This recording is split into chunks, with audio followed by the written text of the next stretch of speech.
So I was bored and I didn't really have any video ideas, so I might as well do this. It's kind of a fun one. My top 8 favorite blobs in the UFC. Starting off the list, Chase Sherman. I know a lot of you don't know who Chase Sherman is, and I wouldn't be surprised either. At one point, he was a 0-8 underdog, so he wasn't really the best blob, but like, he was the Dustin Poirier of the blobs, you know? Like, he was a marauder out there, bro. He had slick boxing, and once you take him down, he kind of was like Poirier for a bit. He would just get subbed instantly or just get ground and pounded. So, but he got better over time though. He showed that in the Jared Vanderaa fight where he ended his undefeated streak and being a 0-8 underdog. And he finished him, bro. That's impressive. Like, that dude had, like, Jared Vanderaa had like Oleinik's back at one point, and Chase Sherman beat him, bro. That's impressive. That's like beating, I don't know, I guess like, what would be the equivalent to, I don't know, Michael Chandler, I guess? I don't know what that would be related to, but that was a good win for a blob, you know? And he also had a close fight with Wallo Costa in his career, so that's just kind of impressive. Like, he arguably won the fight, so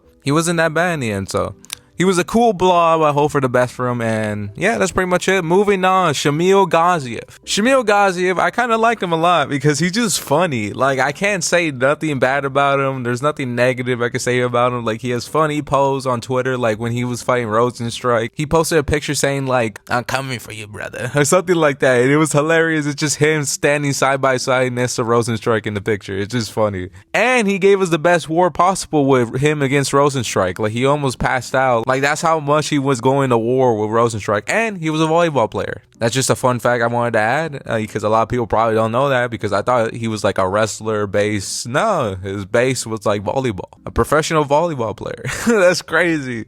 That is crazy. Heavyweight division is kind of trash. How is he ranked? But he had the coldest knockout not too long ago. What was his name? Like Thompson something? Like, he was like this fat little dude that could wrestle, and he colded him so badly. I didn't know Shamil had that in him. I thought he was just a blob, but like, he's actually kind of athletic with that knockout. Jones couldn't do that in his whole career. I'm just saying, that makes Shamil Gaziev the next contender up. Let's go. Anyway, moving on. Next one, Chris Barnett. I just find him funny. I think he's cool. He's a cool dude. In the beginning of his career, I thought he was just a fat dude that like had like a spinning kick and that's it. Like, he looked decent in moments, but like, he'll just gas and then gets choked out or something like that. So I didn't really like him at first, but all of a sudden, like in the later half of his career, he got like infinite cardio. Like, I don't understand this. Like, I was rewatching some fights. Like, he was fighting like Jake Collier, and all of a sudden he had like infinite stamina. It made no sense. Like, he had like Collier like in mount, and he was just raining punches non-stop. I'm like, where was this energy in the beginning half of your career in the UFC? Like, I understand that. Like, I don't know if he's on EPO. It's kind of insane. He's like a lightweight sized dude. It's actually crazy that like he's beating people at heavyweight when he's a lightweight, technically, if we're being realistic. So that's actually kind of impressive. And he could dance. That's pretty cool. He's like Kung Fu Panda out there, bro. He could throw like spinning back kicks, and like he could do a flip. That's actually very impressive.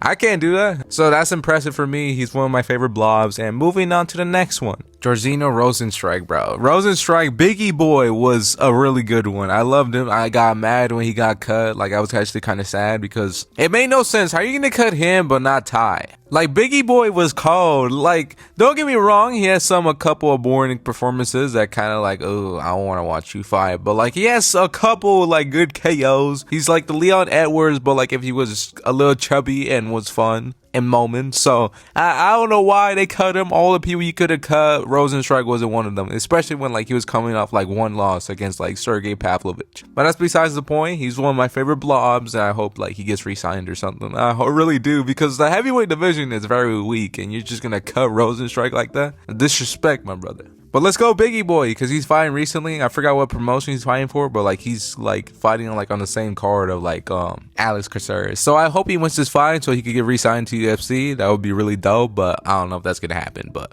I can have hopeful thinking. So, but anyways, moving on to the next one, Ben Rothwell. Ben Rothwell doesn't get his respect, bro. Like, he beat Prime Reem. He beat Prime Overeem, bro. Bro, that's impressive. Like, nobody talks about that. Everybody talks about, like, oh, Alex Overeem was a beast in his prime. He got finished by Ben Rothwell, bro. Put some respect on this dude's name. Like, he was kind of, like, a plotty dude, and, like, I understand how you won, but he wins, bro. Like, he just wins. Like, he fraud checked Chris Barnett on the come up. Like, he made him gas and subbed him like so easily. It's actually crazy. He's actually pretty decent, and he recently got a knockout in BKFC, and it's one of the best knockouts you ever seen from a blob. It's actually very impressive. It was like Shamil's, but like better because he's old, you know, something like that.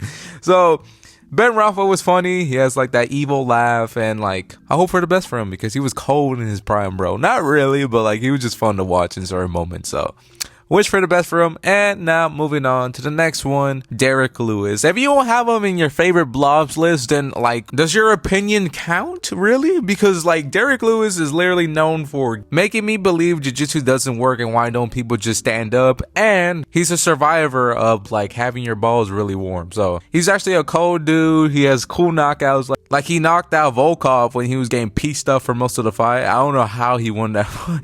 It's actually crazy. The most crazy comeback you ever seen, because he was getting schooled in the fight and he KO'd him. Same thing, he knocked out Curtis Blades. He's the only dude other than Stipe to beat Francis. So like, bro has sneaky good wins for no reason at all, and he's just a blob. So very impressive for Derrick Lewis. The only thing I could critique that he does kind of give up in moments if like the fight gets tough, not gonna lie. He gave up against Marcin a little bit. He gave up against Ty and like Shiryo Gone. Like he wanted a way out. So that there is moments where like he kind of gives up, but like when he's on point, he's on point, bro. He'll KO you out of nowhere. Like he's literally the definitions like a puncher's chance. He's the reason why puncher chances exist, bro.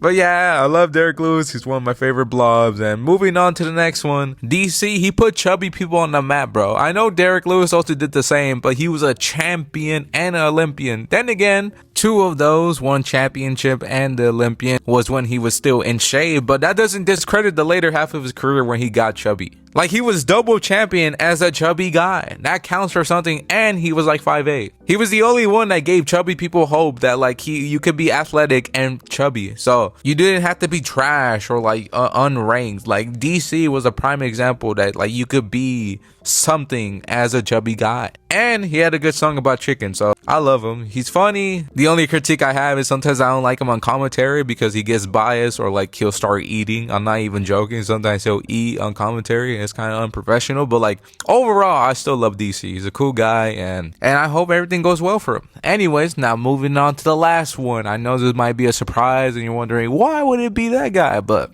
Tybura. Now it might sound crazy, but like Tybura is actually a marauder and a cool dude, bro. Like at first I thought he was just a blob with no personality, but he's actually kind of a cool dude, so I kind of like him. And he has a cold walkout song, Red Hot Chili Peppers. I don't know if you guys heard of them. Can't stop addicted to the shindig, and the more I love the tears I'm like. I love that song, bro. He has a cold walkout and I stand by it. It's the coldest walkout, and I know it's a TJ Dillashaw song, but to me it's the Tybura song now, bro. So put some respect on Tybura's name, bro. He fraud checks people, bro. He's like the king of the blobs at heavyweight, bro. He fraud checked McParkin. He also fraud checked Alexander Romanov. So like, bro was cold at one time, other than the Sergey Spivak laws. But like, Sergey Spivak is actually kind of athletic, and he is like, he's an in-betweener.